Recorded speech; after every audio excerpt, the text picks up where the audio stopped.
Good afternoon সবাই কি করছো বন্ধুরা? দেখো আজকে আমাদের দুপুরের মেনুতে কি কি আছে দেখো।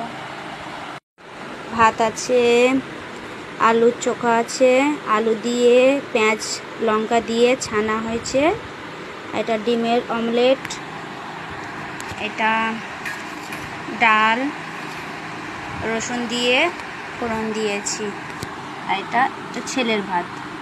ডিম ভাজি ও এসব কিছুই খাবে না, আলু ভাজি মানে আলু ছানাও খাবে না, ডালও খাবে না, জাস্ট ডিম ভাজি দিয়েই খাবে, তাই তো? হ্যাঁ, তোমার কি খেতে ভালো লাগে বলো বন্ধুদেরকে? আর কিছু ভালো লাগে না কেন?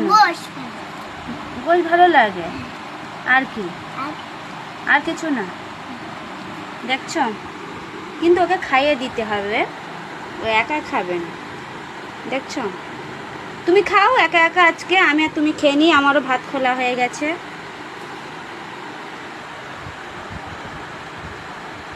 এবার ফোন দাও। বাই ফ্রেন্ডস, আবার কালকে দেখা হবে, বাই।